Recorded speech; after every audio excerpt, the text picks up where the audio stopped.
the Choi Bar, the Tarico Plata, the Boston Crab, the Squirrel Lock, the Houdini Choke, all staples of Brazilian Jiu Jitsu. As everyone knows, there is a plethora of submissions in BJJ. But let me pose a question to you guys. How many variations of submissions do you see in the sport of MMA? There's thousands of submissions in Jiu Jitsu, but in MMA you only see like 3 or 4 of them. Do most submissions just not work in a real fight? Should everyone just stick to wrestling and practice these 4 submissions? Is Jiu Jitsu just completely useless and should be abandoned by every single fighter? Well, don't worry, my children. I'm going to answer this question. Let's start by looking at the most up-to-date data we have for submissions used in the UFC. In the year 2022, there were a total of 511 UFC fights. 98 of those 511 ended in submission. The number 1 most finished sub is the rear naked choke. Number 2, the guillotine. Number 3, the arm triangle. Number 4, the arm bar. And number 5, the darce. Now, what's interesting, if you look at the amount each submission was used, you're going to see a big disparity. The rear naked choke, 38 finishes. The guillotine, 19 finishes. Arm triangles, 9 finishes. The arm bar is 8, and the darce is 5. The most glaring thing about this is the rear naked choke has almost as many finishes as the other top 4 combined. And this makes perfect sense. Once the choke is in, there really is no escape. You could even lock it up over the chin, and as long as it's fully sunk in, you're gonna go to sleep. You're also not risking losing any positional advantages by going for the choke. Same can be said for the guillotine. It's not as easy to finish, but guys put their necks in danger a lot because of the amount of fence work and takedowns that are shot in MMA. If you go to your back but are able to grab full guard, you have control of their body. Now, if you grab a helicopter guillotine like we saw in Holly Holm's last fight, you're just not getting out. With the latter 3 top submissions, arm triangle, armbar, and darce, the difference is you don't have control of the body. Most people still try finishing the arm triangle by sliding off to the side, giving their opponent the opportunity to turn and escape. With arm bars, typically you start on top and then transition to only controlling the arm to try to finish it, giving your opponent the ability to move his entire body and work to escape. Darce is a little different because if you hook your opponent's legs while you have it sunk in, you actually do have pretty good control over the body.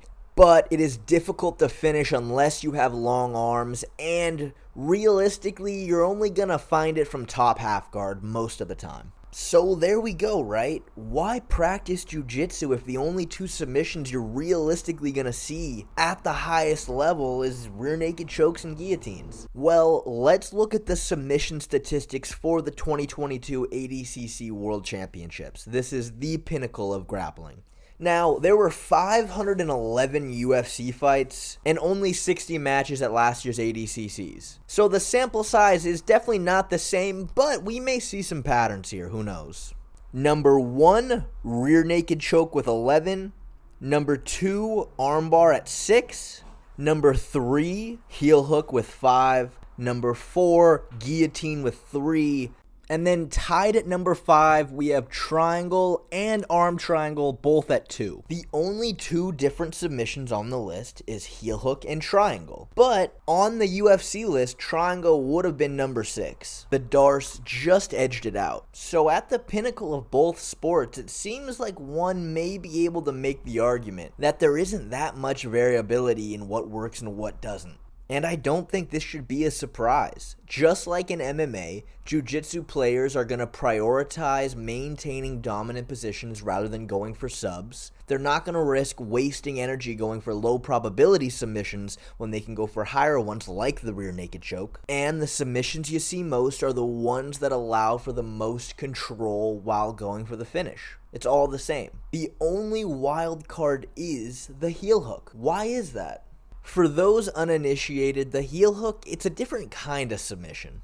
Hickson Gracie on the Joe Rogan podcast explained it very well. Most submissions in jiu-jitsu is like pushing the finger too far forwards or too far backwards to get the tap. But the heel hook is like pushing the finger sideways. There is a significantly less amount of give. You simply cannot let someone crank a heel hook on you the same way as an armbar. When someone armbars you, the danger isn't anything getting broken. It's hyperextension. And you have time to tap and still be okay. A heel hook, all of the ligaments in your knee just pops the second they put pressure on it. It's a very dangerous submission, and we've seen it done in the UFC. Where is it? Why don't we see it more often? In the sport of Jiu Jitsu, heel hooks and leg attacks have always been around, but they were looked down upon if you used them in competition, and many said they were ineffective. And by many, I mean old, bitter Brazilians. For those reasons, they were never optimized and perfected for the sport. It wasn't until Dean Lister had a conversation with the great John Danaher. A very, very talented and influential figure in my life was a guy that I only knew for 3 days. Well, actually, the influence he had occurred in 3 minutes. It was a great American grappler called Dean Lister to class, and I said, that's interesting what you're doing with these Achilles locks, because I don't really do that at all. It's not something I do. And he said one sentence which completely changed my outlook. Because why would you ignore 50% of the human body?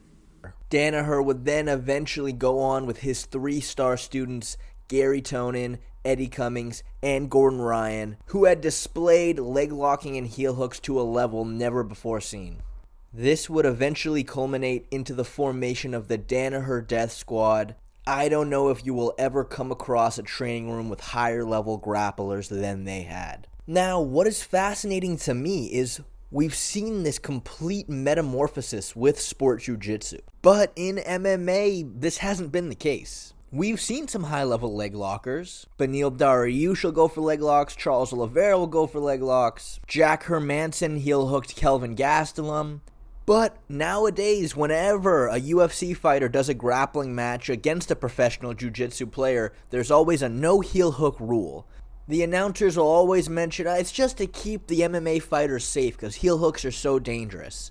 Well, they're dangerous if you don't know anything about them or how to stop them. But if you went and asked any Danaher Death Squad member back in the day, how many heel hooks do you hit a day in practice? The answer is 0, maybe 0.3. Because when guys are that acquainted with that technique, you're not going to find it on anybody. People's defense is way too good. The MMA community as a whole just hasn't accepted it. Let's just say in our perfect dream world, all the top jiu-jitsu players decide to go to MMA. The Rotolo brothers, Mika Gaivao, Gordon Ryan, Craig Jones, Nicky Rod, Isaac Michelle, all the other ones too, and they start working to apply heel hooks in MMA.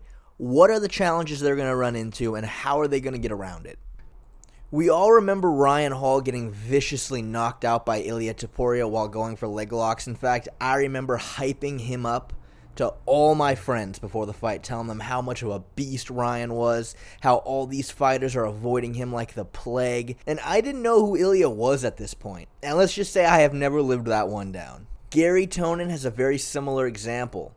When starting his MMA career, he got quite a few submission wins, quite a few leg lock wins. He actually just recently beat this undefeated Russian wrestler by knee bar. But when he challenged for the featherweight world title against Tan Lee, he had him in a heel hook and then got knocked out again viciously while going for it. The issue is you need to dedicate both of your arms to finish the submission. You can't block ground and pound. The only time you're safe going for this is when your opponent doesn't have a base. Chase Hooper also has a heel hook finish, and he was able to finish it by having his opponent in a position where he could not stand up. If you're attacking a heel hook and your opponent is able to build a base up, you need to abandon it. Get rid of it, because the ground and pound is coming, and if you're fighting a power puncher like Tan Lee, like Ilia Topuria, that's bad news. Unfortunately, at the end of the day, there will always be limitations with joint submissions. Yeah, it hurts. Yeah, you're doing serious, sometimes irreparable damage to your ligaments, but you don't have to tap to any of it. We've seen quite a few guys let their legs horrifically break before tapping to a leg lock. You know what you can't tap to? A choke, because you're going to sleep every time. Does this mean, though, that you shouldn't go for it? No, I don't think so. If you get somebody in an inside heel hook round one and crank it, if they don't tap, well, they might not be able to walk after.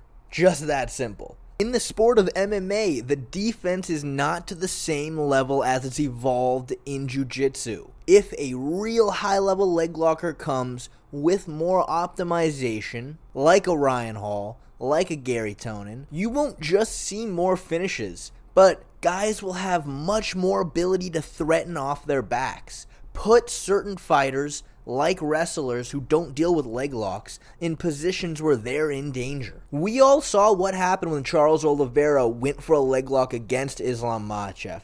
Now Charles, real good leg locker, he's nowhere even close to the level of Gary Tonin and Ryan Hall when it comes to that specific specialization. If someone with that skill level works to transform this style more tailor-suited to MMA, it can be a complete game changer. It is 100% worth it to go for, but the optimization's not there yet. Not enough guys have tried to make a style that can consistently work here.